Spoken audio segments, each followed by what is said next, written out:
How best to say this? Understand that I'm not the kind of person to sit in front of a microphone and believe that what I think will have any profound meaning to your lives.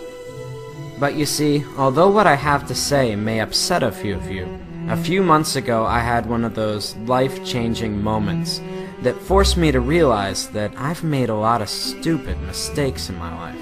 And you know what they say, make films about what you know. The problem was, why should the thousands of you now watching this believe me when I say that video games were to blame? Understand that I've played video games my entire life, starting with Atari and Nintendo, right up till just a few months ago. Over the years, I could only calculate that I've lost thousands of dollars and tens of thousands of hours of my life to them. But when I considered their effect on my life, I had to face the fact that years of gaming had not made me smarter, and button mashing had not improved my reflexes. I was not a kung fu master, I couldn't properly swing a sword, and in a zombie apocalypse, I probably wouldn't last 5 minutes. We often forget that video games are entertainment. That means beyond making you feel good, they have no lasting value. Regardless of how important it may feel to you, there is no place on a resume for Xbox achievements. The real pain behind my years of video game addiction was that I never realized their true costs. Sure, it was just a few hours here or there, but over 3 decades, I'm not just sickened now by the amount of my life I've spent, but more so by all the important stuff that I willingly pushed aside to make time for games. For the sake of entertainment, I was willing to give up sleep, health, and ambition. For what? We fool ourselves into thinking that virtual achievements and virtual friends are adequate substitutes for real-life ones. To be blunt, video gamers seem to be fine giving up their real lives for simulated ones, full of depression and loneliness.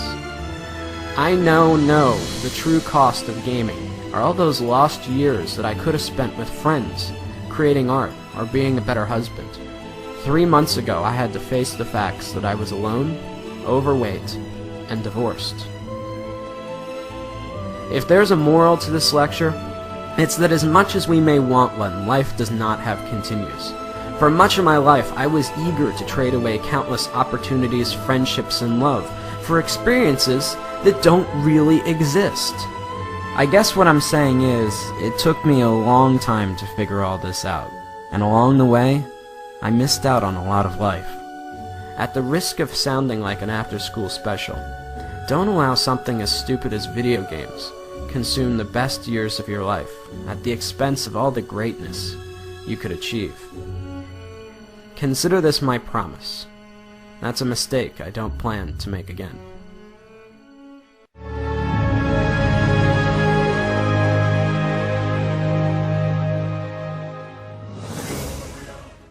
Now, I know a lot of you are going to be angry or confused over the things that I'm saying. Call me whatever names you like, pretentious or not.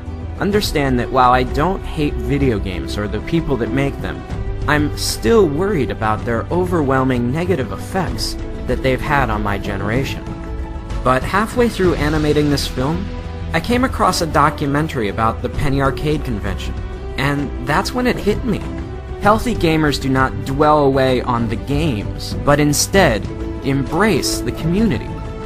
While there may not be value in the games themselves, anything that brings people together and builds communities that embrace who you really are can't be half bad. As I scan through the images of very different people, all united by a common interest, it gives me hope that something good may still come out of all this. We are the first generation forced to find a balance between letting technology improve our lives or risk allowing it to dominate us. In reality, does Warcraft or Facebook improve your social life, or are you sitting at home alone? Either way, the only thing I know is that I'll never find out sitting alone in front of my TV, and neither will you. Whatever you choose, remember, in this game, you only get